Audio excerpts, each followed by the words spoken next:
ಮತಾಂತರದನೇ ಅಂದರೆ ಅದೊಂದು ರಾಷ್ಟ್ರಾಂತರ ಅಂತ, ಅದೊಂದು ದೊಡ್ಡ ಗಂಡಾಂತರ ಅಂತ. ಯಾರು ಒಪ್ಕೊಳ್ತಾರ ನಮ್ಮ ಭೂಮಿಯನ್ನು ಅಲ್ಲನಿಗೆ ಕೊಡೋದು ಅಂತ? ನಮ್ಮ ಭೂಮಿಯನ್ನೆಲ್ಲ ಕಳ್ಕೊಳ್ತೇವೆ, ಒಂದು ದಿವಸ ಪಾಕಿಸ್ತಾನ ಆಗುತ್ತೆ. ಮತ್ತೆ ಏನಂದರೆ ಅವರಿಗೇನಾದ್ರು ಸಣ್ಣ ಸಮಸ್ಯೆ ಬಂತು ಅಂತಾದರೆ ಇಡೀ ಸಮಾಜ ಒಟ್ಟಾಗಿ ಅದನ್ನು ವಿರೋಧ ಮಾಡುತ್ತೆ.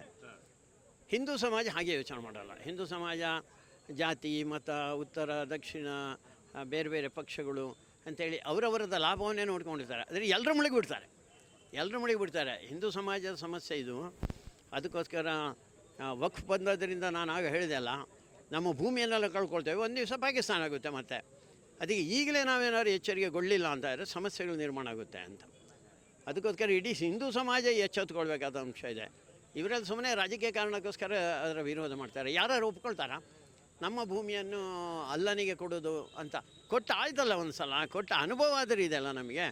ಅದಕ್ಕೋಸ್ಕರ ಪುನಃ ಮತ್ತೊಂದು ಪಾಕಿಸ್ತಾನ ಮತ್ತೊಂದು ಬಾಂಗ್ಲಾದೇಶ ನಿರ್ಮಾಣ ಮಾಡೋದು ಅದು ಹುಚ್ಚುತನದ ಪರಮಾವಧಿ. ಅದು ಮಾಡಬಾರ್ದು. ಅದಕ್ಕೋಸ್ಕರ ಎದ್ದು ನಿಲ್ಲಬೇಕು. ಇಲ್ಲಿ ಭೂಮಿ ಅದು ನಮ್ಮದೇ. ಸಾವಿರ ವರ್ಷ ಅವರೆಲ್ಲ ಆಕ್ರಮಣಕಾರರಾಗಿ ಬಂದರು. ಇಲ್ಲಿ ಇರೋದಕ್ಕೆ ಏನು ಆಕ್ಷೇಪ ಏನಿಲ್ಲ ನಮಗೆ. ಯಾರು ಯಾವ ದೇವರನ್ನು ಪೂಜೆ ಮಾಡ್ಬೋದು, ಎಲ್ಲ ವ್ಯವಸ್ಥೆ. ಈಗ ಇಲ್ಲಿ ಮಸೀದಿ ಕಟ್ಟಲಿಕ್ಕೆ ಚರ್ಚ್ಗಳನ್ನ ಕಟ್ಟಲಿಕ್ಕೆ ಜಾಗ ಕೊಟ್ಟವ್ರು ಯಾರು? ನಾವೇ. ಕೂಲಿ ಯಾರದು? ನಮ್ಮದೇ. ಎಲ್ಲ ವ್ಯವಸ್ಥೆ ನಮ್ಮದೇ, ನಾವು ಮಾಡಿಕೊಟ್ಟಿದ್ದೇವೆ. ಅದರ ಅರ್ಥ ನಮ್ಮ ಮೇಲೆ ಸವಾರಿ ಮಾಡ್ಬೋದು ಅಂತ ಯೋಚನೆ ಮಾಡಬಾರ್ದು. ಅವರ ದೇವರನ್ನು ಬೇಕಾದ್ರೆ ಪೂಜೆ ಮಾಡಲಿ. ಇಲ್ಲಿ ಅದರ ಹಿನ್ನೆಲೆಯಲ್ಲಿ ಮತಾಂತರ ಮಾಡ್ತಾ ಇದ್ದಾರೆ. ಕ್ರಿಶ್ಚಿಯನ್ರು ಭಾರಿ ದೊಡ್ಡ ಪ್ರಮಾಣದಲ್ಲಿ ಮತಾಂತರ ಯಾಕೆ ಮಾಡ್ತೀರಾ ನೀವು? ನಿಮ್ಮ ದೇವರನ್ನು ಪೂಜೆ ಮಾಡಲಿಕ್ಕೆ ನಿಮಗೆ ಅವಕಾಶ ಕೊಟ್ಟಿದೆ. ಉಳಿದವರಿಗೆ ಮೋಸ ಮಾಡಿ ವಂಚನೆ ಮಾಡಿ ನಿಮ್ಮ ದೇವರು ಸರಿ ಇಲ್ಲ, ನಮ್ಮ ದೇವರು ಮಾತ್ರ ಸರಿ ಅಂತ ಹೇಳೋದು ಅದು ರಾಷ್ಟ್ರದ್ರೋಹದ ಕೆಲಸ ಅಂತ. ಅದಕ್ಕೋಸ್ಕರ ಮತಾಂತರದನೇ ಅಂದರೆ ಅದೊಂದು ರಾಷ್ಟ್ರಾಂತರ ಅಂತ, ಅದೊಂದು ದೊಡ್ಡ ಗಂಡಾಂತರ ಅಂತ. ಅದಕ್ಕೋಸ್ಕರ ಇದನ್ನು ಅವರು ಯೋಚನೆ ಮಾಡಬೇಕು. ಎಲ್ಲದಕ್ಕಿಂತ ಹೆಚ್ಚು ಯೋಚನೆ ಮಾಡಬೇಕಾದ್ರೆ ಹಿಂದೂ ಸಮಾಜ ಈ ಒಂದೊಂದು ಹೆಜ್ಜೆಯನ್ನು ಯೋಚನೆ ಮಾಡಿ ಅದನ್ನು ಅದರ ವಿರುದ್ಧ ಎದ್ದು ನಿಲ್ಲಬೇಕು ಅಂತ ಒಂದು ಸಣ್ಣ ಪ್ರಯತ್ನ ಮೋದಿ ಸರ್ಕಾರ ಮಾಡಿದೆ. ನಾನು ಅದಕ್ಕೆ ಆಗುವಾಗ ಹೇಳಿರುವಂಥದ್ದು ಇದು ಸಣ್ಣ ಪ್ರಯತ್ನ. ಏನು ಇಡೀ ಅಮೂಲಾಗ್ರವಾಗಿ ವಕ್ಫ್ ಕಾಯ್ದೆ ಏನಿದೆ ಅದನ್ನು ತೆಗಿಲಿಲ್ಲ. ವಕ್ಫ್ ಕಾಯ್ದೆ ಇರಲೇಬಾರ್ದು ಈ ದೇಶದಲ್ಲಿ. ಯಾಕೆ ಅವರಿಗೆ ವಿಶೇಷವಾದಂಥ ಸ್ಥಾನಮಾನ ಯಾಕೆ? ಎಲ್ಲರ ಜೊತೆಯಲ್ಲಿ ಬದುಕೋದಾದರೆ ಅಂತಲೇ ಹೇಳಿರೋದು. 47 ಪೂಜ್ಯ ಅಂಬೇಡ್ಕರ್ ಭಾರಿ ಚೆನ್ನಾಗಿದ್ದು. ನಾನು ಅವರನ್ನು ಪೂಜ್ಯ ಅಂತ ಅನೇಕ ಬಾರಿ ಉಲ್ಲೇಖ ಮಾಡ್ತೇನೆ. ನಾನು ಅವರು 2 ವಿಷಯ ಅವ್ರದ್ದು ನೆನಪಿಟ್ಕೊಳ್ಬೇಕು. ಒಂದು, ದೇಶ ವಿಭಜನೆ ಆಗೋದಕ್ಕೆ ಅವ್ರದ್ದು ಒಪ್ಪಿಗೆ ಇರಲಿಲ್ಲ. ಕೊನೆಗೂ ಎಲ್ಲರೂ ಬಹುಮತದಿಂದ ನಿರ್ಣಯ ಆಯ್ತಲ್ಲ, ಆವಾಗ ಅವರು ಹೇಳಿರುವಂಥದ್ದು ಈ ದೇಶ ವಿಭಜನೆ ಆಗ್ತಾ ಇರುವಂಥದ್ದು ಮತೀಯ ಆಧಾರದ ಮೇಲೆ, ಬೇರೆ ಏನಿಲ್ಲ, ಬೇರೆ ಯಾವುದೇ ಆಧಾರ ಇಲ್ಲ. ಅದಕ್ಕೋಸ್ಕರ ಪಾಕಿಸ್ತಾನದಲ್ಲಿರುವಂಥ ಎಲ್ಲ ಹಿಂದೂಗಳು ಇಲ್ಲಿ ಬರಲಿ, ಇಲ್ಲಿದ್ದಂಥ ಎಲ್ಲ ಮುಸಲ್ಮಾನರು ಅಲ್ಲಿಗೆ ಹೋಗಲಿ, ಸಮಸ್ಯೆನೇ ಇರ್ತಿರ್ಲಿಲ್ಲ. ಇವತ್ತು ನಾವು ಮತ್ತೆ ರಾಜಕೀಯಕ್ಕೋಸ್ಕರ ಬೀಜವನ್ನು ಇಲ್ಲಿ ಇಟ್ಕೊಂಡಿದ್ದೇವೆ. ಅವರು ಮತ್ತೆ ಮುಂದಿನ ಪ್ರಯತ್ನಗಳನ್ನು ಅವರು ಮಾಡ್ತಾಯಿದ್ದಾರೆ.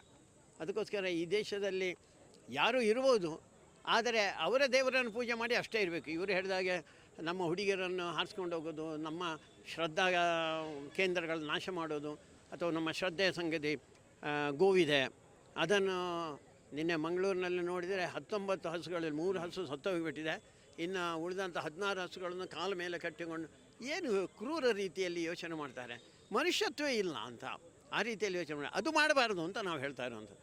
ಒಟ್ಟಿಗೆ ಬದುಕೋದಕ್ಕೆ ಯಾರ್ದು ಆಕ್ಷೇಪ ಏನಿಲ್ಲ. ನಾವು ಆ ರೀತಿ ಯೋಚನೆ ಮಾಡಿಯೇ ಇರುವಂಥ ಸಮಾಜ.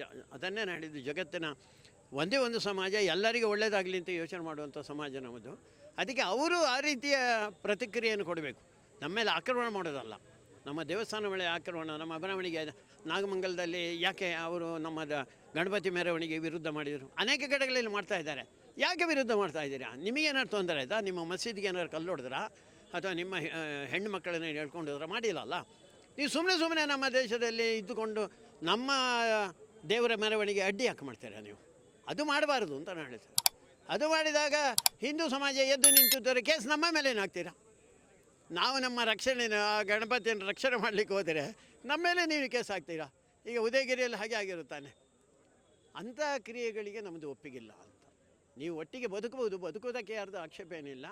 ಆದರೆ ಚೆನ್ನಾಗಿ ಬದುಕಬೇಕು, ಶಾಂತಿಯುತವಾಗಿ ಬದುಕಬೇಕು.